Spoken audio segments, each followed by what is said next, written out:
के हिसाब से वंदना लेते हैं, फिर आपके हिसाब से ये कार्यक्रम अभी शुरू हुआ। तो माँ सरस्वती की पूजा हुई थी, पहले उनकी छोटी सी एक वंदना करते हैं, फिर आपके हिसाब से चलेंगे। या कुंदेन्दु तुषार हार धवला, या शुभ्रवस्त्रावृता,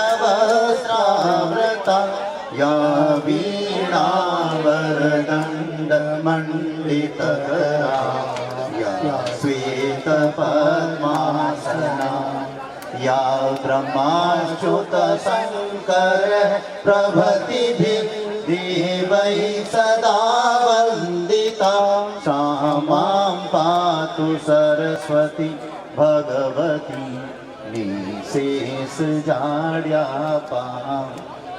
माँ सरस्वती की वंदना, ताकि सभी जो विद्यार्थी हैं उनके ऊपर माँ सरस्वती की कृपा बरसती रहे और खूब उन्नति करें। एक बार पुनः वही नारे लेते हैं, ताकि आपने देखा उन्होंने एक बात कही थी कि जब मैं यहाँ आया था तो आप 2 घंटे पहले आ गए और आप इंतजार कर रहे थे। इसका कारण था कि नवलगढ़ के अंदर जगह जगह स्वागत किया था, इस कारण से कुछ लेट हुआ, पहला। और दूसरा, आजकल मैं कहीं भी जाता हूँ, शायद मैं भारत का पहला संत हूँ जहाँ युवा इतनी शक्ति मांगे तैयार रहते हैं। ये आप युवाओं का प्यार है, और अगर आपको मेरे प्रति प्यार है, लेकिन बॉस भी कम नहीं है, बॉस को भी आपसे प्यार है। क्योंकि आपने देखा होगा, अगर 2 लड़कों ने भी मेरे को रास्ते के अंदर बोल दिया बॉस, तो मैंने वहां पर भी मैंने मतलब किया है, एक बंडल में पुस्तक और चाबी छल्ला फेंक कर की और आगे निकलता हूं, और वह युवा बहुत खुश होते हैं। और अभी नवलगढ़ में ही मैंने ऐसा किया, क्योंकि 100 जगह तो मैं गाड़ी रोक नहीं सकता, लेकिन सबने हाथ हिलाकर अभिवादन किया, तो मैंने उनको छल्ला और पुस्तक देके निकला। तो कभी भी मैं निकलूं, किधर से भी निकलूं, आप हाथ खड़ा करके बॉस कर देना, आपके पास में मेरा गिफ्ट आ जाएगा। इसलिए युवा चाहते हैं, आप युवाओं के लिए मैं धूप में बाहर निकलता हूं। हाँ, मैं मानता हूं मेरे ठाठ है, कोई कमी नहीं है, भगवान की कृपा है, फिर भी युवाओं के लिए तपती धूप के अंदर मैं निकलता हूं, और फोटो के लिए गाड़ी से उतर करके ऐसे से बाहर निकल करके आपको खुश करके फिर आगे मैं बढ़ता हूं। मैं तब युवा तैयार रहते हैं, क्योंकि युवा भी आजकल होशियार है, ऐसी बात नहीं है। इसलिए अब मैं आप अपनी बात रखता हूं, क्योंकि जयकारा हमने लगा दिया।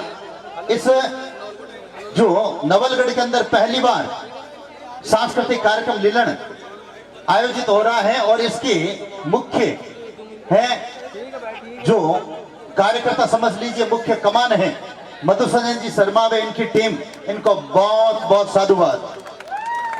और नवलगढ़ वह धरा है, अभी आपने कहा था झुंझुनू वीरों की भूमि है, और खासकर नवलगढ़। तो मैं कल ही चूरू जिले के पारावा गांव के अंदर शहीद की मूर्ति का अनावरण कर रहा था, तो उस समय उन शहीदों के लिए भी मैंने 2 पंक्तियां बोली थी। तो नवलगढ़ और झुंझुनू के अंदर जितने भी शहीद हुए हैं, और उन्होंने भी याद किया था विपिन साहब को, तो विपिन रावत जी, इनके लिए भी एक लाइन रहते हैं, उसमें आपको ना तो हाथ खड़े करने हैं, ना कोई जयकारा लगाना है, लेकिन तालियों की गूंज होनी चाहिए, ताकि 10 लाख लोग इंस्टाग्राम पर देख सके। वतन के लोगों जरा आंखों में भर लो पानी, दोनों हाथ ऊपर और तालियों से और मंचा से भी, क्योंकि ये दृश्य आपको 1 करोड़ लोग देख लेंगे। वतन के लोग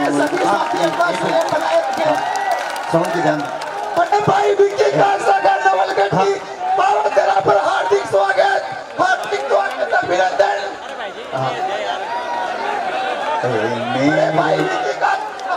नवलगढ़ की पर अगर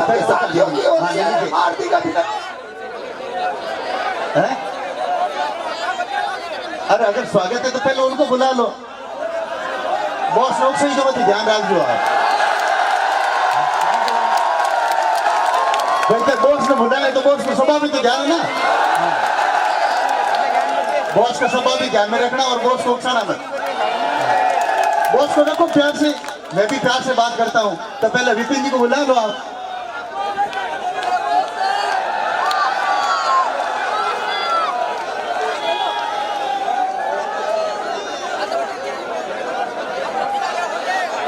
बीरा भी तू पीछे 100 समझ रही है पीछे गोचो करने वाला मेरा नाम तो सालगिरी है मैं लिया नहीं मैं चलिया करूं पीछे लकड़ों करे जब सामने आगे आबारी मैं डायलॉग देनी मंचू डायलॉग निर्मा में हाँ या तो आप मेरे को उकसाने के लिए योजना की होगी हाँ उकसो मत मेरा प्रेम पूर्वक निवेदन है अपन वो कड़ी बोल रहे थे विपिन जी रावत के लिए और जो झुंझुनू के अंदर जो आज तक शहीद हुए हैं उनके लिए ताकि अपना प्यार प्रकट करते हैं उनके प्रति श्रद्धा प्रकट करते हैं तो दोनों आज से मीठी मीठी तालियों से केवल वो एक कड़ी लूंगा मैं ए मेरे वतन के लोगों जरा आंखों में भर लो पानी जो शहीद हुए हैं उनकी जरा याद करो कुर्बानी ए मेरे वतन के लोगों जरा आंखों में भर लो पानी जो शहीद हुए हैं उनकी जरा याद करो कुर्बानी जरा याद करो कुर्बानी ये झुंझुनू में जितने भी शहीद हुए हैं हम सब ने अपने हृदय के भाव प्रकट करके उनको श्रद्धांजलि दी है क्योंकि झुंझुनू वीरों की भूमि है अपन अलग अलग सब लेंगे सरस्वती वंदना लेंगे जोश भी मैं आपको दिलाऊंगा मीठी भी बात करूंगा तीखी भी बात करूंगा लेकिन थोड़ा उकसाना मत तो बात कड़ी को आगे लेते हैं आजकल क्या है हाँ ये तलवार का भी आपके कार्यक्रम ले लेंगे सारा ले लेंगे हाँ अब सभी जो युवा बंधु हैं ध्यान देना आप कि आजकल क्या है युवाओं के अंदर थोड़ा मिलावट बोलूं या खरी खरी बोल दूं ठीक है कुछ नहीं या तो मिलावट करूंगी भाई खरी ठीक है तो पहले ये था शास्त्रों के अंदर काक चेष्टा बको ध्यानम स्वान निंद्रा तथैव च अल्पहारी गृहदागी विद्यार्थी पंच लक्षणम यानी कौवे की तरह है चेष्टा बगले की तरह ध्यान काक चेष्टा बको ध्यानम स्वान निंद्रा कुत्ते की तरह सावधान होकर नींद स्वान निंद्रा तथैव च अल्पहारी विद्यार्थी को कम भोजन करना चाहिए ग्रह त्यागी पहले गुरुकुल हुआ करते थे और आजकल हॉस्टल भी है लेकिन ये तो आजकल है नहीं और आजकल हो गया क्या फिल्म चेष्टा इश्क ध्यानम अब आप क्या हो गया फिल्म चेष्टा इश्क ध्यानम घोर निंद्रा तथैव च मांसाहारी बोतलधारी विद्यार्थी पंच लक्षण ये साथियों आपको इतना जरूर है कि ऊंचाइयों को नहीं रसतल में ले जाएगा आजकल कई लड़कों को देखते हैं फिल्मों के अंदर ध्यान लक्ष्य तरफ ध्यान नहीं है इसके तरफ ध्यान कौन किधर क्या जा रही है उधर आपका ध्यान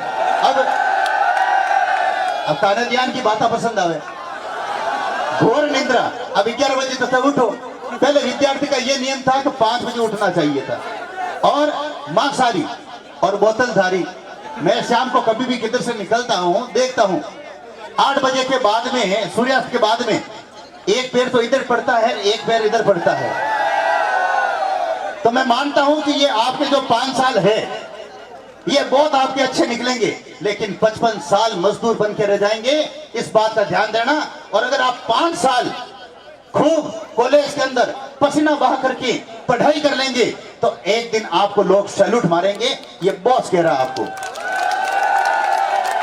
हाँ मैं कह रहा हूं कि इस चीज को ध्यान दें आप पहले अगर आप मेरी बात को सुनना भगवान श्री राम वनवास गए थे जब राज तिलक होने जा रहा था तो पहले 14 साल का वनवास हुआ और फिर उन्होंने राज भोगा भगवान श्री कृष्ण धरती पर जन्म लिया नहीं उससे पहले उनके ऊपर संकट आना शुरू हो गए तो इसलिए अगर आप पहले तपलेंगे पहले दुख पालेंगे तो फिर 55 साल मतलब आरएस आईपीएस कोई भी आप बड़े अधिकारी बने लोग आपको सलूट मारेंगे विद्यार्थी ये देखो आप मैं कह रहा हूं क्योंकि एक मीठी बात मैंने कह दी है याद करो वो समय जो आपके माता पिता जिन्होंने खेतों में काम करके मजदूरी करके आपको पढ़ाया है और उन्होंने कॉलेज इसलिए भेजा है कि हमारा बेटा आगे जाकर के नाम रोशन करेगा और बुढ़ापे की लाठी बनेगा और आप जाकर के वहां किसी के चक्कर में उलझ जाते हो तो फिर ये अच्छी बात नहीं है आपको ये मालूम नहीं है कि आप जिसके चक्कर में उलझ रहे हो वो भी तो किसी को 4 को उलझा रही है ये भी तो चल रहा है आप तो मेरी बात को हमेशा उल्टी ले रहे हो एक बार क्या हुआ कि मैं कहीं बाहर गया था, तो ऐसे ही कोई देखा और सुना था कि एक बहुत बड़ा था रेस्टोरेंट। क्या था? रेस्टोरेंट। अब रेस्टोरेंट के अंदर क्या हुआ, मैं रोक दो अपनी आवाज ना ना, हाँ तो यार क्या हो बजे, तो उलट कम करो बजे। रेस्टोरेंट के अंदर क्या हुआ कि आप तो जानते ही हैं कि कोयल का जो जोड़ा होता है वैसे ही जोड़े बैठे थे टेबलों के ऊपर। बहुत अच्छी बात है, 10 टेबलें थी, 10 टेबलों पर जोड़े बैठे थे।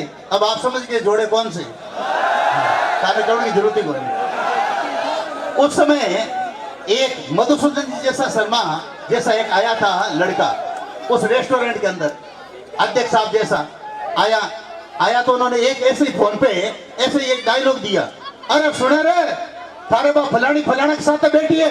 अब सुनते ही दर्शना के माँ की बैठी बे लड़का के साथ में दर्शना क्यों हमारी फोन नहीं खुद जाए अपा एक नहीं चढ़ तो रखा यहाँ चारों बोले 10 की 10 12 दौड़गी। तो आज तो वास्तविकता की हकीकत है, वास्तविकता की हकीकत है। लेकिन मैं ये कह रहा हूं, मैंने ये प्रसंग इसलिए दिया है, इसलिए आपको सावधान रह करके आप अपने लक्ष्य की तरफ आगे बढ़े, क्योंकि आपको उलझना नहीं है। आप बोल सकती हैं कि अपने परिवार, देश, जिला, समाज के अंदर आप युवा शक्ति नाम करने वाले हैं। आप ही वही हैं चंद्रशेखर आजाद हैं, आप ही वही हैं तेजाजी महाराज के रास्ते पर चलने वाले, और आप ही वही हैं मोदी के रास्ते पर और प्रधानमंत्री और पीएम बनने वाले। आप ऐसे ही हुए हैं, इसलिए मैं कह रहा हूं, हाँ, क्योंकि उस अत्यधिक उस और आप निम्न स्तर पर आप जाएंगे तो केवल साथियों मैंने कई लोगों को देखा है, फिर पछतावा के अलावा कुछ नहीं है। अभी तो आपका एक धर्म बनता है, कोई क्या कुशालगिरी जी के ताबे आएगी, मैं छाती ठोकर कहूं मारे ताबे आएगी, आप देख लो भले आराम हो, मुझसे वाला भी है, लेकिन ताबे आया नहीं, देखो करनी पड़ी था। अगर ये करना सीख गया तो आप भी महामंडलेश्वर और जगत गुरु बन सकते हैं आध्यात्मिक क्षेत्र के अंदर। और उद्योगपति के अंदर मैं खुद पहले करोड़पति था, करोड़पति और अरबपति बनना कोई बड़ी बात नहीं है। और राजनीति के अंदर कोई मुख्यमंत्री और प्रधानमंत्री बनना वो भी कोई बड़ी बात नहीं है, इसके लिए थोड़ा तपना होगा। अब कुछ लोग कहते हैं कि बॉस राजनीति के अंदर जाना चाहता है, राजनीति के अंदर नहीं जाऊंगा, क्योंकि शेर को वो लगाम लगाना चाहते हैं, ये कुशालगिरी को बर्दाश्त नहीं है। शेर स्वतंत्र रहता है, लगाम घोड़ों के लगती है और बैल के नाथ लगती है और ऊंट के मोरी लगती है, शेर के लगाम नहीं लगती है, और ये शेर लगाम लगवाना नहीं चाहता है। इसलिए ये दहाड़ेगा हिंदुत्व के लिए, ये दहाड़ेगा राष्ट्र के लिए, ये दहाड़ेगा गौ रक्षा के लिए ही ये दहाड़ेगा, और आप युवाओं के लिए दहाड़ेगा। ये कुशालगिरी आपके भलाई के लिए बात करेगा। राजनीति में जाएंगे, कहेंगे आपको ये नहीं बोलना है, वो नहीं बोलना है, तो मारो कौन को मतलब है। अगर आपका ने कौन को मतलब 2000 को नोट वैसे ही है, 2000 को नोट जेब के मायने है, तो 500 503 के नोटा की जरूरत कट है। उसी तरह विधायक से और सांसद से ज्यादा पावर ऐसे ही रखता हूं मैं, तो विधायक होकर के खड़ा होकर के मतलब क्या है? देखा नहीं, ठाट से जाता हूं, ठाट से आता हूं, विधायक से भारी चलता हूं मैं, फिर मतलब क्या मैं अपनी जो दहाड़ है उसके ऊपर मैं अपना मतलब क्या शिकंजा क्यों कसवाऊं? तो ये तो एक मूर्खता होगी। जिसके पास में अगर 2000 का नोट है और कहता है कि ये 500 का 3 नोट ले लो, वो मूर्ख व्यक्ति होगा। इसलिए मैं तो इसी तरह दौड़ता हूं और इसी तरह बोलता हूं। और नवलगढ़ से पहले फोन आया था कि महाराज जी आप कब आ रहे हैं, कब आ रहे हैं? पहले पुलिस फोन कर देती है हमारे गाड़ी के अंदर कि भाई बॉस कब तक आया है। आज कहीं भी जाता हूं पुलिस को पहले सूचना होती है, सीआईडी भी मेरी बात को नोट करते हैं। ये कार्यक्रम है, सांस्कृतिक है, इसलिए मैं अपनी वो तेज आवाज बोलना नहीं चाहता हूं, आपके हिसाब से ही मैं चलना चाहता हूं। नवलगढ़ के अंदर कई कंपाउंडरों ने यहाँ पर भी मेरे पास में कार्य किया है। मैं 4 मिशन बता रहा हूँ शॉर्ट में। 18 एम्बुलेंस है। अभी एक भैया जी ने वर्णन किया था विश्व स्तरीय गौ चिकित्सालय के बारे में। लावारिस गौवंश के लिए 18 एम्बुलेंस है। 5 राज्यों से घरेलू गौवंश आता है। आपके परिवार के अंदर कोई भी गाय एक्सीडेंट है या रिश्तेदार में, मेरे पास भेजो, 1 रुपया नहीं लूंगा और एक तैयार दूंगा आपको। रोजाना 100 गाय आती है मेरे पास में, एक्सीडेंट है 800 गौशालों से बीमार गौवंश आता है। आपके क्षेत्र के अंदर भी अगर गाय के इलाज नहीं हो रहा है गौशाला में, मेरे पास भिजवा दीजिए आप, मेरे बड़ा काम है, मैं 2 तैयार दे दूंगा, 2 बीमार ले लूंगा। चौथा, 5000 कंपाउंडर तैयार करूंगा डॉक्टर, जिसमें नवलगढ़ और झुंझुनू की 150 कंपाउंडर हमने तैयार किए हैं। 150 बात करता हूं नवलगढ़ की, तो नवलगढ़ के अंदर एक शर्मा परिवार है, विशंबर जी शर्मा, उनके तीनों संतानें यानी कि पूजा जी शर्मा और अजय जी शर्मा और रघुवीर जी शर्मा, उन्होंने विश्व स्तरीय गौ चिकित्सालय में अच्छी सेवाएं दी और आज भी उन्होंने मतलब क्या है यहां आने करके मेरा स्वागत किया। उन शर्मा परिवार को भी मैं धन्यवाद देना चाहता हूं, बहुत अच्छे तरीके से वहां पर काम किया। मैं शर्मा परिवार के भी कुशल मंगल की कामना करता हूं। मैं प्रार्थना करता हूं भगवान से मधुसूदन शर्मा के अच्छे के लिए मैं प्रार्थना करता हूं। आप युवा आगे बढ़े, खूब मेहनत करें, खूब तरक्की करें, लेकिन लक्ष्य को मत भूलें। मैं कभी अपने लक्ष्य की ओर नहीं बोलता हूं। कई लोग कहते हैं, कई तरह के मेरे पास आते हैं, आप बुरा मत मानना, लोग कई तरह के आते हैं, कई तरह में मेरा काम है उनको सम्मान करना। अगर आप नागौर आएंगे, कभी भी आएंगे, उधर से जोधपुर जाना हो, आप मेरे पास रुक करके जरूर जाएं, मैं आपका जवाई राजा की तरह स्वागत करूंगा और करता भी हूं।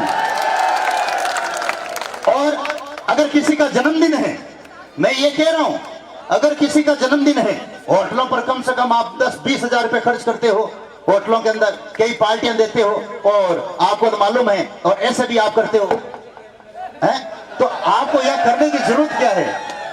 1 रुपया मुझे मत देना, मेरे पास आना आप, और जन्मदिन ऐसा मनाऊंगा 1 लाख लोगों को पता चलेगा और धूमधाम से। साफा मैं पहनाऊंगा, माला मैं पहनाऊंगा, केक नहीं काटता हूं।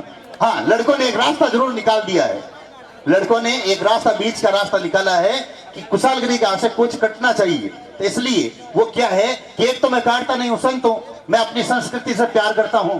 तो आप जैसे कोई नवलगढ़ी जैसे होशियार लड़के थे कि महाराज जी आपको ये थोड़ा काटना है, मैंने कहा मैं ये केक नहीं काटता हूं, बाकी आपका साफा पहना दूंगा, माला पहना दूंगा, अच्छा स्वागत कर दूंगा, 1 लाख लोगों तक आपकी न्यूज पहुंचा दूंगा कि महाराज जी ये केक नहीं है, ये क्यों काई है, वो घेवर है, तो घेवर ला पर माखन कटिंग करें। आप अगर घेवर लाएंगे कुशालगिरी, उसको कटिंग करके आपका जन्मदिन आपका जरूर मतलब करूंगा, मतलब आप घेवर लेके आ जाइए, मतलब समझ गए ना आप। तो 20-20 हजार रुपए बर्बाद करने की जरूरत नहीं है, और फिर भी मतलब क्या, बंद कमरे के अंदर हमारी सीन बाहर नहीं जाना चाहिए। आप तो 1 रुपया देने की जरूरत नहीं है, वहां हमारे पास में ऐसा सिस्टम है, और ये मैंने इसीलिए मैंने एक किताब दी थी, इस किताब में लिखा हुआ भी है कि वहां पर जन्मदिन मनाने के लिए छोटे और युवा और बड़े भी आते हैं, शादी की सालगिरह के लिए भी आते हैं। कामधेनु सेना से आप जुड़िए, कामधेनु सेना से आप जुड़िए और निःशुल्क कार्ड बनता है, और गौ सेवा करें आप। 1 लाख लोगों तक आपकी मैं न्यूज पहुंचाऊंगा। कहने का मतलब है युवा साथियों, कुछ मैं मीठी बात करके फिर ओरिजिनल में बात करता हूं। मीठी बात इसलिए करता हूं ताकि वो युवा आए, मेरी बात सुने, क्योंकि कोई भी, चाहे वह जगत गुरु हो, महामंडलेश्वर हो, पीठाधीश्वर हो, युवा तो जाते ही नहीं है। बुजुर्ग महिलाएं जाती है, बुजुर्ग व्यक्ति जाते हैं, और जरूरत है आज देश को युवाओं की। तो मैंने एक तरीका निकाला कि युवाओं की नब्ज क्या है, मैंने आपकी नब्ज को टंटोला कि इनको कैसे वो खुश होते हैं, मैं आपको खुश करता हूं, और फिर अपनी बात रखता हूं कि 9 महीने तक गाय तकलीफ नहीं पाती है, लेकिन ये गर्मी के जो 3 महीने हैं, अप्रैल, मई और जून, इन 3 महीने के अंदर धरती पर हरा घास नहीं होता है। एक तालाबों और जो छोटे छोटे नाडी है उनके अंदर पानी सूख जाता है, तो ना तो गाय को चारा मिलता है ना पानी मिलता है। उस समय गौवंश काल के ग्रास समाता है। तो मेरा ये युवाओं से निवेदन है, अगर मैंने गाय की सेवा की है और उसकी बदौलत ये महामंडलेश्वर पदवी आई है और खूब ठाड़ बाट से हूं, लेकिन दिल से ओरिजिनल मैंने गाय की सेवा की, अपने परिवार को सबको छोड़ करके गौ माता को ही मैंने माता पिता समझ करके इन गौवंश की सेवा शुरू की, और मुझे रिजल्ट मिला। अगर आपको परीक्षा में पास होना है, अरबपति बनना है, आरएस बनना है, आईपीएस बनना है, घर के बाहर आप पानी की खेड़ी रखें और 2 बाल्टी उसमें पानी डालें, एक सुबह और शाम, और बचा हुआ अन्न उसमें डाल दें।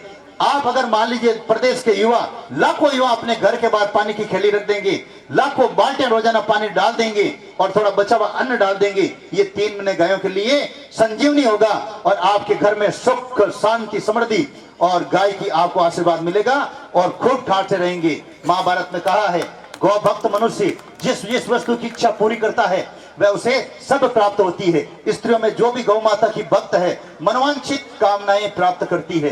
पुत्रार्थी मनुष्य पुत्र पाता है और कन्यार्थी कन्या। धन चाहने वालों को धन और धर्म चाहने वालों को धर्म की भी प्राप्ति होती है। मैं ये साफ तौर पर कहता हूं, अगर आपको पुत्र चाहिए, पुत्री चाहिए, या नोट चाहिए, या धर्म चाहिए, ये चारों प्रदान करने की ताकत गौ माता रखती है। जरूरत है आपको दिल से गौ माता की सेवा करने की। युवा साथियों, मेरा कहना मानना, ये 3 महीने ही गायों के लिए तकलीफ के हैं, बाकी 9 महीने आप अपना कुछ कर लेना भले। ये मैं आपको एक थोड़ा सा मैं बता रहा हूं और ये युवाओं से निवेदन करूंगा। मैं एक दूर से कोई भी हो, चाहे मैंने बजरंग व्यायामशाला चलाई, राजस्थान के अंदर मोटरसाइकिल के अंदर, बाइक के अंदर राजस्थान चैंपियन था मैं, और मोटरसाइकिल मेरे अंगुलियों के इशारे पर चलती थी। चलती बाइक पर नाना धोना, लिखना, पढ़ना, तलवार बंदूक चलाना, ये मेरे, और एसपी की गाड़ी आगे रहती थी सीआई की, वो फोटो और वीडियो भी मेरे पास है। लेकिन उसी तरह मैं ये कहता हूँ, बिजनेस मैंने अपने हिसाब से किया, गौशाला अपने हिसाब से चलाता हूँ, संत के हिसाब से अलग अलग तरीके से रहता हूँ, कामधेनु सना अलग तरीके से चलाता हूँ। मेरा जाने का, आने का, खाने का सब सारा सिस्टम अलग है। उसी तरह आपको भी सिस्टम अलग करना है। लीक गाड़ी चले, लीक चले कपूर, बिना लीक तीनों चले, सिंह, सुरा और सपूत, और आपको अट करके चलना है। मारवाड़ी के मायने कहावत है, 100 लड़िया चले ना टर टर, उस तरह आपको नहीं चलना है। आपको वो अलग ही भेड़ बनना है। जो 100 लड़ियां होती है उनके अंदर आपका अलग ही जो है रुतबा होना चाहिए, अलग ही चाल होनी चाहिए, और इस तरह है आपको आगे बढ़ना है। और मैं तो यही कहूंगा, अगर बाज की तरह उड़ना है तो कबूतरों का आप साथ छोड़ देना, और कबूतरों का भी साथ छोड़ देना। ये मैं साफ कह रहा हूं, और बहनों से निवेदन करूंगा, ऐसा नहीं है कि मैं आपके बारे में कह रहा हूं, आपको इनके जो कोई भी है, आप अपने लक्ष्य की तरफ ध्यान दें।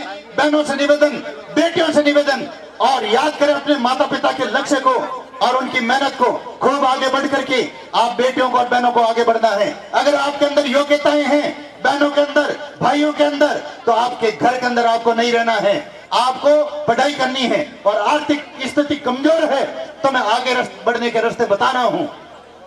18 साल से कम है, आप पढ़ाई करें, चाहे वह बेटा है चाहे बेटी है। फिर वो युवा पढ़ाई के अंदर तेज है तो आर्थिक स्थिति बीच में आ रही है तो प्राइवेट जॉब करें। उनके माता पिता से निवेदन, लड़कियों के माता पिता से निवेदन, लड़कों के माता पिता से निवेदन, आप अपने लड़के और लड़की को जॉब के लिए अच्छी जगह भेजें और जॉब करें और पढ़ाई करें। फिर सरकारी सेवा की तैयारी करें, भले ही वो 3rd ग्रेड, उसकी भी आपके अंदर वो जॉब आ जाती है, सरकारी नौकरी लग जाती है। 3rd ग्रेड पर रहते हुए भी आपको बड़े स्तर की पढ़ाई करनी है, RS IPS बनना है, और उसके बाद में अगर ऊपर होता है RS IPS से तो एक बिजनेसमैन ऊपर होता है। क्या होता है? और मैं बिजनेसमैन था। क्या मैं बता रहा हूं, सुनना मेरी बात। आप थोड़ा इधर आना, 1 मिनट आगे हो, आप आगे हो। मान लीजिए, देखना आप, सुनना मेरी बात। मान लीजिए ये कलेक्टर है, सुनना, एक उदाहरण दे रहा हूं। अगर मान लीजिए मतलब इसने भ्रष्टाचार करके 5 करोड़ इकट्ठा कर लिए हैं, लेकिन जब रिटायरमेंट होगा तो इसका बेटा उस कुर्सी पर नहीं बैठेगा एक बार। लेकिन अगर ये उद्योगपति है, कहने का मतलब करोड़ों का काम चल रहा है, लेकिन दुनिया के अंदर नहीं रहेंगे, मेरी भी उम्र लग जाए, लेकिन उस गद्दी पर, उस कुर्सी पर इनका बेटा ही बैठेगा। इसलिए बिजनेसमैन ऊपर होता है। बात को समझना। इसलिए मतलब क्या है, आप रिटायरमेंट होते हुए भी उसके बाद में अगर आप बिजनेस शुरू करें, मैंने 5 बिजनेस शुरू किए थे और फुल नोट कमाए थे 2001 से लेकर के 2010 तक। फिर मैंने रास्ता अपना चेंज कर दिया गायों के लिए। इसलिए भगवान की कृपा है, मैं कह रहा हूं आपके हाथ में है। लेकिन मैंने कभी भी ताश के अंदर, खेल कूद के अंदर, फालतू के अंदर, इधर उधर की बातों में मैंने अपना कभी भी समय नष्ट नहीं किया। इसलिए मैं आप लोगों से निवेदन करता हूं, अभी वक्त आपके हाथ में है। अगर मैं मान लीजिए अपन यहाँ से दिल्ली जाते हैं, और दिल्ली जाते हैं, मान लीजिए दिल्ली यहाँ से 250 किलोमीटर है, 300 किलोमीटर है, लेकिन एक भैया 1 घंटा पहले निकल गया और वो यहाँ से 60 किलोमीटर आगे निकल गया, और आप यहाँ बैठे हैं, तो वो फासला कभी भी पूरा नहीं हो सकता है। कहने का मतलब वो पहले वाला व्यक्ति दिल्ली पहुंचेगा, ठीक उसी तरह 18 साल का 22 साल का लड़का लक्ष्य की तरफ ध्यान रख रहा है और वह RS IPS बनता है। और आप इस उम्र के अंदर खाओ, पीवो, मौज करो और झांसा दो, इस नीति में रहेंगे तो आप जीवन के अंदर वो दूरी कभी नहीं मिटा सकेंगे। आर्थिक तंगी रहेगी, तब तक आपके ऊपर 1-2 लाख रुपए का कर्जा तक हो जाएगा। इसलिए शत्रु, कर्जा और बीमारी, ये तीनों चीजें जीवन के अंदर नहीं होनी चाहिए। ना मेरे कोई शत्रु है, ना मेरे कोई बीमारी है, ना कर्जा है, भगवान की कृपा है। तो इसी तरह इस युवाओं इस चीज को ध्यान दें। अभी आप कहते हो मम्मी थोड़े पैसे देना, पापा पैसे देना, और अगर मान लो वो नहीं देते हैं तो किसी से उधार लेते हैं, ये नौबत नहीं आनी चाहिए मेरे हिसाब से, क्योंकि वो दूरी जीवन के अंदर कभी नहीं मिटेगी। अगर आपको ऊंचाइयों की तरफ बढ़ना है, और कोई कहते हैं कि राजनीति में आप क्यों नहीं जाते हैं, दूसरा कारण भी मैं बता देता हूँ। मारो नाम मतलब कहीं खुशालगिरी है, लोग बॉस कहते हैं, हर बॉस को सब कांटा है ना। अगर मान लो मैं कटे खड़ो तो राजस्थान के मायने, विधायक के मायने और सांसद के मायने, और मान लो जीत भी गयो, अब सर आपका मतलब ऑफिस छोड़ दूसरा जिला में ट्रांसफर करवा लें, क्योंकि अगर वो काम नहीं करेंगे और आप मेरे पास आएंगे, मेरे बंगले पर आएंगे या मेरे आश्रम पर आएंगे, और मैं वहां कहूंगा और उसके वहां पर 100 आदमी लेकर के जाऊंगा, अरे अफसर ये लड़का को काम करे या कौन करे, नहीं तो धक्को देर बार गाड़ू ना, ध्यान रखिएगा। तो इसलिए मतलब क्यों अफसरों की तकलीफ करवाना चाहते हो? बेटा बेटा कमार खाऊं दो मैंने, भ्रष्टाचार करन दो मैंने, और कहीं है नहीं तो बैंक फेरू कोई दुख हुई। हाँ, तो इसलिए मतलब क्या है, शांति से बैठा हूं। नहीं तो कई अफसरों के आपके जो जो विभाग के अंदर समस्या होगी, चाहे वो बिजली विभाग हो, पानी विभाग हो, चाहे वह मतलब क्या है हॉस्पिटल हो, तो डॉक्टर बेटे टिकी को नहीं, तो नहीं जब मैं डॉक्टर नहीं आंगने फेरन दो व्हाट्सएप माते कुर्सियां माते, नहीं तो मतलब क्या है कि उनकी समस्या हो जाएगी। क्योंकि मैं कड़क मिजाज का आदमी हूँ, गर्म मिजाज का आदमी हूँ, अगर वो अफसर काम नहीं करे तो बस तांटा ही है, वो थोड़ो धक्को देर बारह खड़ी जाए। इसलिए मैं अपनी वाणी को विराम देता हूँ, और ध्यान देना, मैं निवेदन करूंगा। डायलॉग के अंदर तो ये है, कभी इन्होंने बोला था धक्को देर किसको देना है, नवलगढ़ के अंदर कोई भी समस्या है धक्को देर बारह काटो, और 3 बार अफसर को समझा दो, कोई भी विभाग है, कोई भी ऑफिस है। बॉस ने हमारे को कह करके गए हैं, भाई मैं 3 बार आ गया हूं, कोई प्रमाण पत्र के लिए, कोई काम के लिए, फलाना काम के लिए, फिर वो टेबल पर आदमी काम नहीं करता है तो बिन डायलॉग सुना दीजिए, अब सर ध्यान दीजिए, बॉस को आदमी हूं, धक्को देर बार काटूंगा, हम साइन करते हैं। आजकल लड़के क्या करते हैं, लड़के ये काम, क्योंकि राजस्थान पुलिस मेरे ऊपर खूब मेहरबान है, राजस्थान पुलिस मुझे खूब चाहती है, जैसे आप चाहते हो ना, वो राजस्थान पुलिस वाले भी मेरे मतलब फैन है। कांस्टेबल हो, सीआई हो, 1 स्टार हो, 2 स्टार हो, तो लड़कों ने एक तरीका निकाला है। लड़के तो मतलब क्या गाड़ी लेके बाइक लेके निकलते हैं, और निकलते पकड़े जाते हैं, किसी के हेलमेट नहीं है, लाइसेंस नहीं है, कुछ न कुछ कमी रहती है, तो मैं ना देखो बॉस को आदमी हूँ, बॉस को कहते हैं गाड़ी फ्री कर दे। अब वो बॉस को आदमी ओरिजिनल है काइंड ऑफ बनी है। हाँ। तो इसलिए देश को दुश्मनों को धक्को देकर के बाहर निकालेंगे। मैं 3 बार बोलूंगा और आप कहना धक्को देर बार काट, देश के दुश्मनों को, आनंद नहीं आया उसका, थोड़ा अभिड़ बोलो, देश के दुश्मनों को, देश के दुश्मनों को, देश के दुश्मनों को। और अब आपने कहा था ना तलवार, मैं आपकी भी, प्रत्येक व्यक्ति की बात रखता हूं मैं, तो अब आपको भारत माता के प्रति प्यार रखते हुए, वतन के प्रति प्यार रखते हुए और अपनी श्रद्धा के पुष्प अर्पित करते हुए दोनों हाथ खड़े करके जयकारा लगाएंगे। और जो जयकारा नहीं लगाता है, देख लेना ये भारत का आदमी नहीं है, पाकिस्तान का आदमी है और कपूत बेटा है। दोनों हाथ खड़े करके भारत माता की, भारत माता की, वंदे वंदे, इनकलाब इनकलाब। और अपनी वाणी को विराम देता हूं।